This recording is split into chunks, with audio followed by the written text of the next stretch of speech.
Hello everyone, welcome to Chanakya Academy Patna. Topic of the day session. आज के session में हम बात करेंगे about the topic grey warfare zone. आखिर यह क्या है, क्यों न्यूज में था, क्या इसके मेजर फीचर है, क्या ओरिजिन है, इन तमाम बातों पे आज के इस सेशन में हम डिस्कशन करेंगे। सो रिसेंटली जो लास्ट डे था रसियाना डायलॉग का, 2024 रसियाना डायलॉग का, उस डे पे जो इंडिया के चीफ ऑफ डिफेंस स्टाफ है General Anil Chauhan said that grey zone warfare is latest in normal warfare.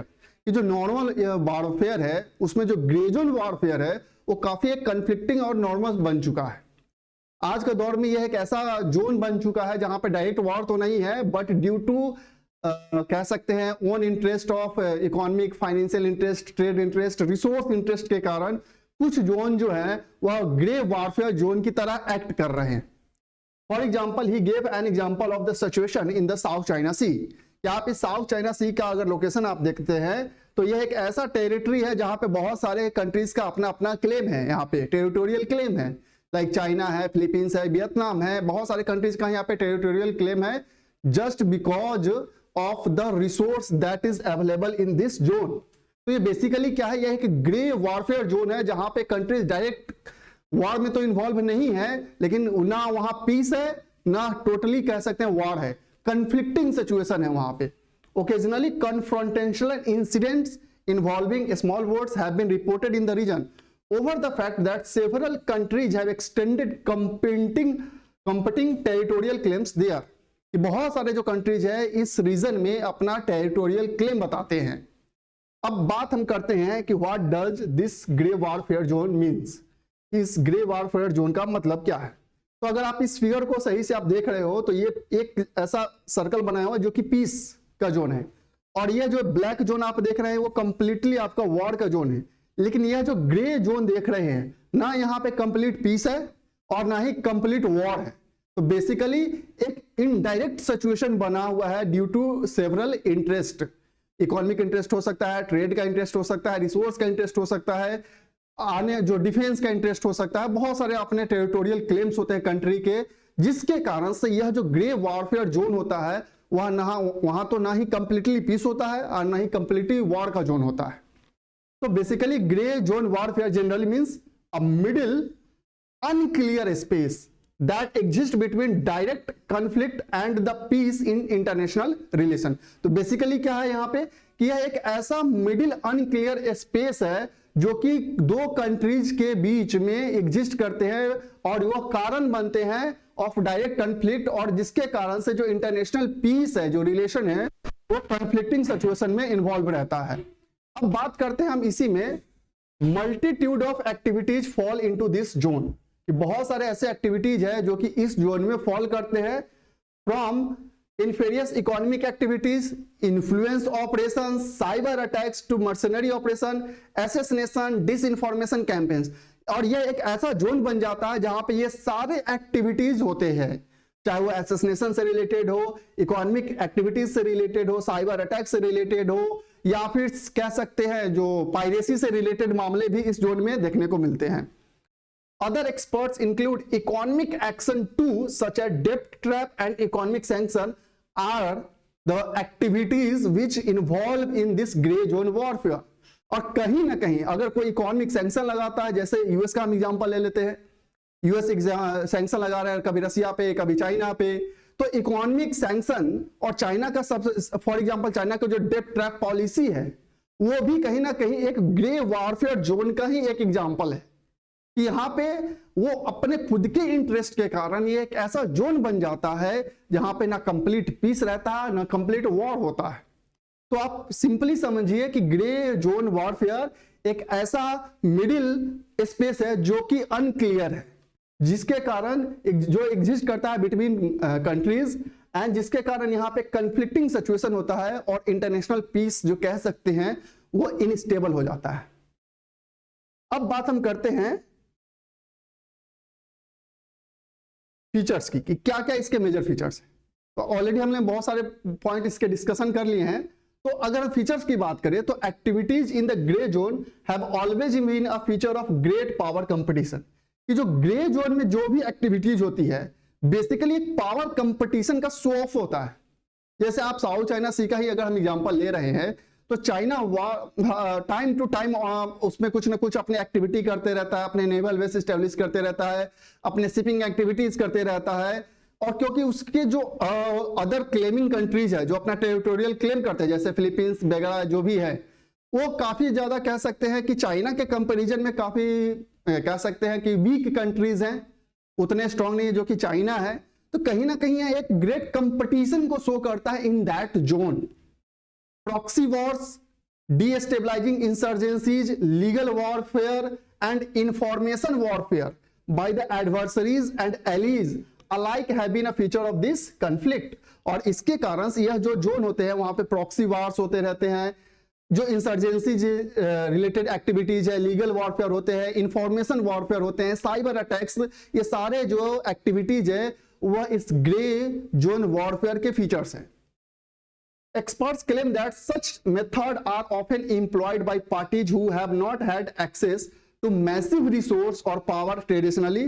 Therefore, such tactics can help gain an advantage over more technically well-equipped adversary that is more used to conventional warfare. यह basically ऐसे लोग इस चीज का use करते हैं जो traditionally जिनके पास बहुत सारा रिसोर्स या पावर ना रहा हो, और अब इन मेथड्स का यूज करके वह रिसोर्स रिच रीजन पे अपना क्लेम करके उसे हथियाना चाहते हैं।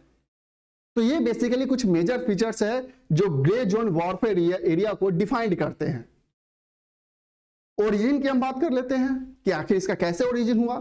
तो experts believe that the cold war era, जो आफ्टर सेकेंड वर्ल्ड वॉर का जो टाइम होता है और before the disintegration of USSR, उस बीच का जो पीरियड है जिसे कोल्ड वॉर एरा कहा जाता है, which began after the second world war, led to the condition that favored gray zone warfare।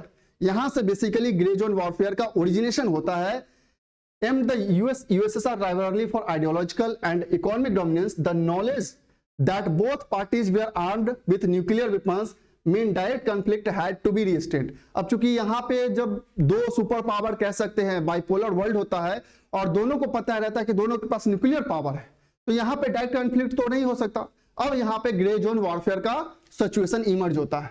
In today's nuclear age the price of traditional wars has become too high and the danger of things getting worse in various situation.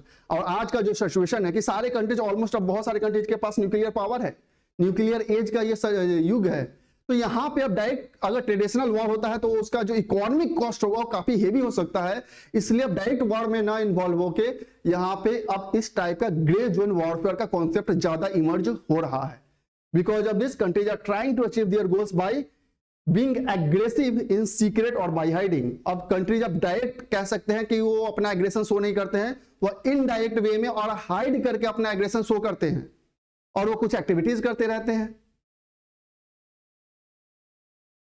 What grey zone warfare looks like. अब grey zone warfare कैसा लगता है आपको? तो basically क्या है, experts का, बहुत सारे एक्सपर्ट्स का बिलीफ है, especially from US and Europe, have characterized certain Russian and Chinese action of late as an example of grey zone warfare.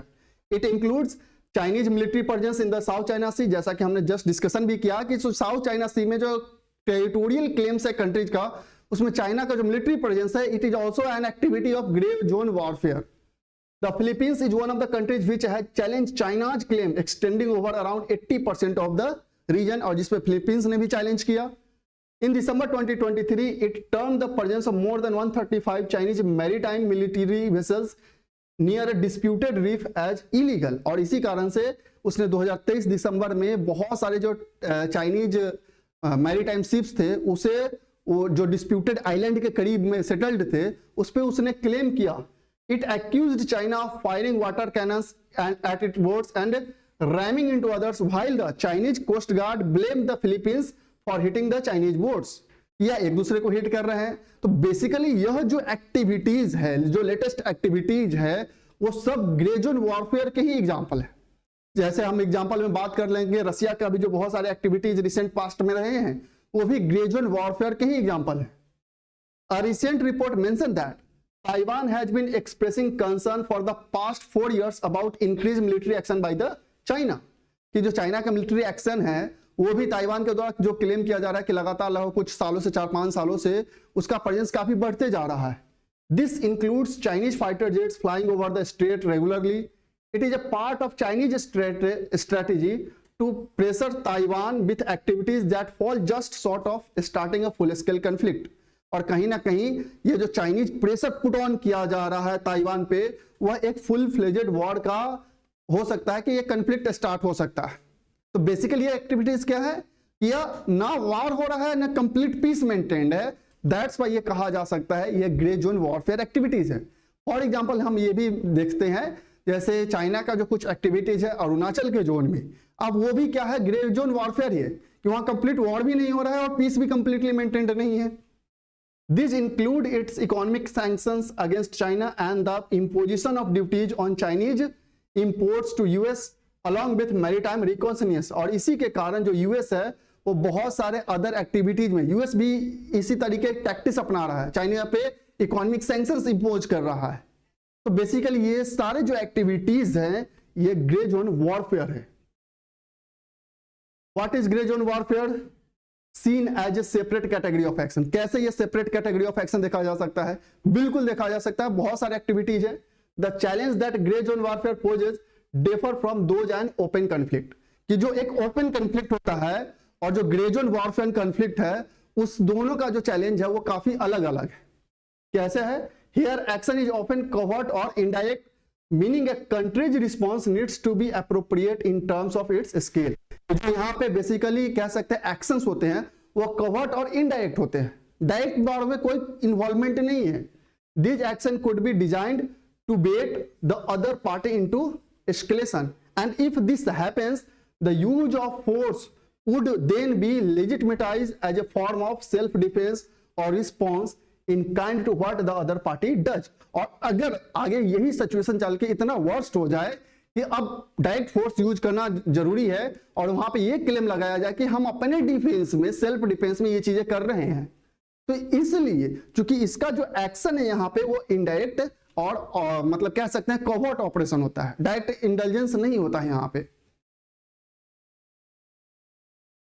Other reasons for engaging in such tactics include projection of strength and to normalize disputed territorial claims by repeatedly marking a presence in these regions। और दूसरा reason ये हो सकता है इस type से engagement में कि लगातार क्लेम करके जो डिस्प्यूटेड रीजन है उसे नॉर्मलाइज किया जा सके।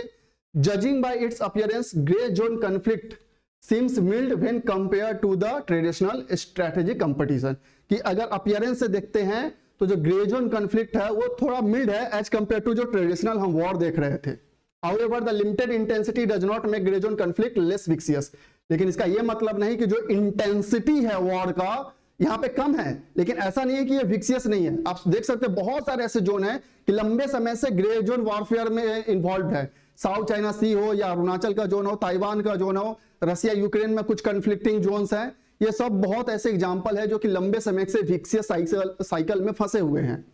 Rather than escalate in one dimension, gray zone conflict tend to escalate in multiple dimension and lead to unintended over escalation, creating a nightmare for crisis management।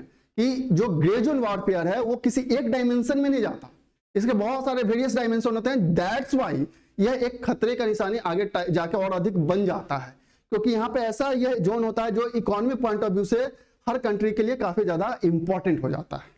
That's why ये news में था on the last day of Raisina dialogue. I hope आपको समझ में आया होगा कि grey zone warfare क्या है। तो बेसिकली कह सकते हैं एक ट्रांजिशन जोन है जहां पे ना कंप्लीट पीस रहता है ना कंप्लीट वॉर रहता है। तो that's all for today, thank you.